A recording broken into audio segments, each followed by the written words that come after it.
अस्सलाम वालेकुम। मेरा नाम है मुजाहिद हसनैन और आप देख रहे हैं स्टार्टिंग आउट विद प्रोग्रामिंग।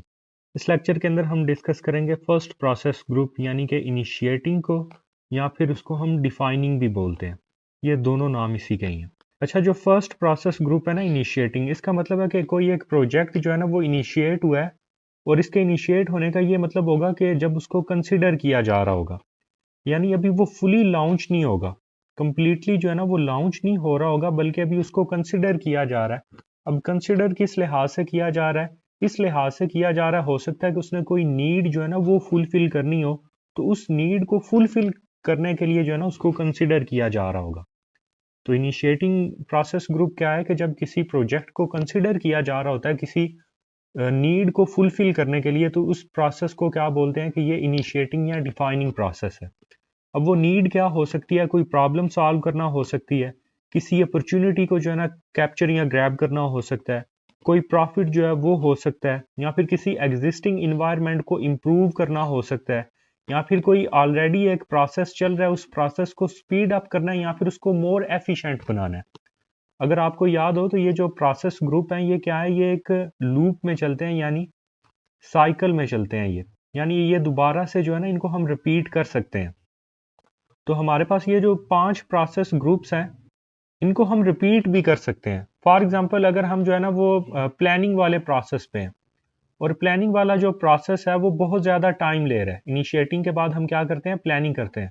तो प्लानिंग वाले प्रोसेस को अगर हमने स्पीड अप करना है या उसको मज़ीद एफिशिएंट बनाना है, तो हम उसके लिए भी कोई जो है ना जो स्टेप्स या इनिशिएटिव लेंगे, वो भी हमारा हमारा क्या होगा, एक फर्स्ट प्रोसेस ग्रुप होगा उसके अंदर ही।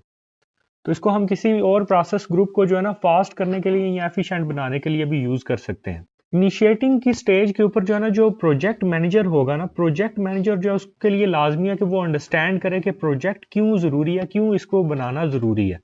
जो प्रोजेक्ट का वाई है ना, why project is being made, ये उसकी अंडरस्टैंडिंग में आना ज़रूरी है इनिशिएटिंग वाले प्रोसेस के अंदर। क्योंकि अगर उसे ये पता होगा ना कि वो प्रोजेक्ट को बना क्यों रहा है, तो ये उसको बाद में हेल्प कर सकता है राइट क्वेश्चंस पूछने के लिए। जो भी डिजायर्ड सोल्यूशन वो लेना चाह रहा है ना, उसके लिए जो उसने क्वेश्चंस करने हैं स्टेक होल्डर से रिक्वायरमेंट्स गैदरिंग के लिए, अगर प्रोजेक्ट बनाया क्यों जा रहा है उसे यही नहीं पता होगा, तो वो राइट क्वेश्चंस नहीं पूछेगा। राइट क्वेश्चंस नहीं पूछेगा तो उसके पास जो रिक्वायरमेंट्स या आंसर्स आएंगे वो भी ठीक नहीं होंगे। एक अच्छी प्रोडक्ट या क्वालिटी प्रोडक्ट बन के उसके पास नहीं आएगी। After the need is identified, जब वो नीड हमें पता चल जाती है जिसके लिए हम इस प्रोजेक्ट को बना रहे हैं, तो वो कुछ प्रोजेक्ट मैनेजमेंट के मैकेनिक्स हैं, उसके साथ जो है ना प्रोजेक्ट मैनेजर को डील करना पड़ जाएगा। अब इसमें जो सबसे फर्स्ट और फोरमोस्ट है वो हमारे पास कौन सा मैकेनिक है, वो है फिजिबिलिटी स्टडी। अब फिजिबिलिटी स्टडी जो है, इसके अंदर हम जो प्रोजेक्ट के हाई लेवल गोल्स होंगे ना, उसके अंदर जो टेक्निकल डिटेल्स है ना वो नहीं हम डिस्कस करेंगे, बल्कि जो हाई लेवल गोल्स है ना उनको एग्जामिन करेंगे। इन हाई लेवल गोल्स के अलावा जो भी प्रोजेक्ट के लिए नीडेड रिसोर्सेज होंगे, या फिर और कोई भी फैक्टर जो प्रोजेक्ट की ग्रोथ को इन्फ्लुएंस कर सकते हैं, तो या प्रोजेक्ट की सक्सेस को इन्फ्लुएंस कर सकते हैं, ये सारी चीजें हम जो है ना वो फिजिबिलिटी स्टडी के अंदर जो है ना उनको एग्जामिन करते हैं। अब फिजिबिलिटी स्टडी का जो मेन पॉइंट है ना वो ये है कि इसका मतलब है कि जो गिवन रिसोर्सेज होंगे, क्या उनके अंदर जो है ना ये प्रोजेक्ट जो है ना वो टाइम कास्ट और स्कोप के अंदर रहते हुए एक क्वालिटी प्रोडक्ट जो है उसको वो अचीव कर सकता है या नहीं कर सकता। अगर तो प्रोजेक्ट जो है ना वो फिजिबल नहीं है, अगर उसको बनाना फिजिबल नहीं है, तो अगर वो फिजिबल नहीं होगा तो उसके आइडिया को टैंक किया जा सकता है, यानी उसको कंप्लीटली दिमाग से निकाला जा सकता है, ख़त्म किया जा सकता है, सोर्स किया जा सकता है। हो सकता है ना कि एक कंपनी है, उसके पास जो है ना वो कास्ट हाई है उस प्रोजेक्ट को बनाने के लिए, क्योंकि उसके पास जो लेबर है उसकी कास्ट हाई है, जैसे फॉरेन कंपनीज में होता है। तो वो क्या करती हैं कि दूसरे कंट्रीज के अंदर जो है ना उसको आउटसोर्स कर देते हैं, वहां से वो प्रोडक्ट जो है वो बनवा लेते हैं, और वहां से उनके लिए फिर वो कास्ट के लिहाज से फिजिबल हो जाती है। या फिर उस वो बहुत ज्यादा बड़ा प्रोजेक्ट होता है और एक एज सिंगल यूनिट उसको बनाना पॉसिबल नहीं होता, तो उसको मल्टीपल स्मॉल प्रोजेक्ट्स के अंदर ब्रेक करके भी जो है वो बनाया जा सकता है। तो फिजिबल ना होने की काफी सारी वजूहात हो सकती हैं। अब जब अगर हमारा प्रोजेक्ट जो है ना वो फिजिबल होगा, तो उस केस में फिर हम क्या करेंगे, नेक्स्ट मैकेनिक क्या होगा जिससे प्रोजेक्ट मैनेजर जो है वो डील करेगा, वो होगा कि वो उसने डिटर्मन करना है कि प्रोजेक्ट के डिलीवरेबल्स कौन कौन से होंगे। और डिलीवरेबल्स के अंदर क्या आ जाएगा, प्रोडक्ट की डिस्क्रिप्शन आ जाएगी। अब जो प्रोडक्ट डिस्क्रिप्शन है ना, ये आपके प्रोजेक्ट का जो है ना एक अर्ली प्रोडक्ट स्कोप होगा। इससे पहले हमने दो चीजें पढ़ी हैं, एक प्रोजेक्ट स्कोप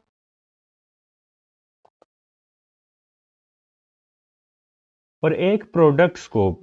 अगर आपको इन दोनों के बीच में डिफरेंस नहीं पता तो वापस से एक दफा वो दोबारा वीडियो आप देखें उस लेक्चर की, जिसके अंदर इन दोनों को डिस्कस किया गया और दोनों के अंदर जो डिफरेंस है वो समझें। अब जो प्रोडक्ट स्कोप है, प्रोडक्ट स्कोप के अंदर यूजुअली हमारे पास SRS या फिर जो है ना डिजाइन डॉक्यूमेंट SDS ये चीजें होंगी और इनके अंदर डिटेल होती है हमारे एंड रिजल्ट की। प्रोजेक्ट डिलीवरेबल्स को डिटरमिन करने के बाद फिर हम बनाएंगे प्रोजेक्ट का चार्टर। अब ये जो प्रोजेक्ट चार्टर है, प्रोजेक्ट चार्टर जो है ना कोई ऐसा बंदा लिखेगा जिसके पास अथॉरिटी होगी प्रोजेक्ट को मूव फॉरवर्ड करने की, उसके लिए रिसोर्सेज और फंड्स वगैरह ऑथराइज करने की। इवन अगर ये प्रोजेक्ट मैनेजर भी लिखता है ना तो स्टिल प्रोजेक्ट मैनेजर से कोई ज्यादा पावर वाला जो यहाँ अथॉरिटी वाला बंदा होगा ना, उसको इसको साइन करना पड़ेगा, ऑथराइज करना पड़ेगा। फॉर एग्जांपल आप प्रोजेक्ट स्पॉन्सर जो है ना वो कह सकते हो। अगर आप अपने FYP के केस में देखो ना, तो आप जो भी चीजें जो है वो फाइनलाइज करते हो कि हमने ये चीजें बनानी है, कि सम आप अपना वो प्रोजेक्ट चार्टर ही प्रिपेयर कर रहे होते हो कि ये हमारा SDS है, ये स्कोप होगा, ये सारी चीजें इसके अंदर होंगी। तो वो आप किससे अथोराइज करवाते हो? आप अपने सुपरवाइजर से करवाते हो। तो आपसे कोई हायर अथॉरिटी वाला जो पर्सन है वो उसको यहाँ तो वो लिख के देगा आपको, यहाँ आपको वो अथोराइज करके देगा। अब कोई भी एक प्रोजेक्ट चार्टर जो है ना उसके अंदर क्या चीजें होंगी? अब जो प्रोजेक्ट चार्टर है इसके अंदर ये एक तो ये आइडेंटिफाई होगा कि प्रोजेक्ट मैनेजर कौन है, प्रोजेक्ट का स्पॉन्सर या सुपरवाइजर कौन है।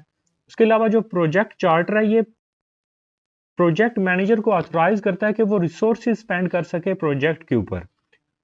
इसके अंदर आपके प्रोडक्ट की डिस्क्रिप्शन होगी जो हमने सेकंड मैकेनिक के अंदर पढ़ी थी कि वो प्रोडक्ट डिस्क्रिप्शन हम लिखेंगे। उसके अलावा जो भी बिजनेस नीड होगी कि हम इस प्रोजेक्ट को क्यों बना रहे हैं, वो भी इसके अंदर आइडेंटिफाइड होगी। उसके अलावा आपके प्रोजेक्ट से रिलेटेड जो कॉन्ट्रैक्ट्स हैं, कोई परचेज ऑर्डर है आपका, कोई स्टेटमेंट ऑफ वर्क है, या फिर इवन कोई वर्क ऑर्डर या फिर कोई भी वेंडर वगैरह है, तो उन सारी चीजों को जो है ना आप अपने प्रोजेक्ट के चार्टर के अंदर इंक्लूड करोगे। और जब प्रोजेक्ट का चार्टर जो है ना वो साइन हो जाता है तो उस प्रोजेक्ट चार्टर की जो कॉपी है ना, वो जितने भी की स्टेक होल्डर्स होंगे उन सबको प्रोवाइड कर दी जाएगी।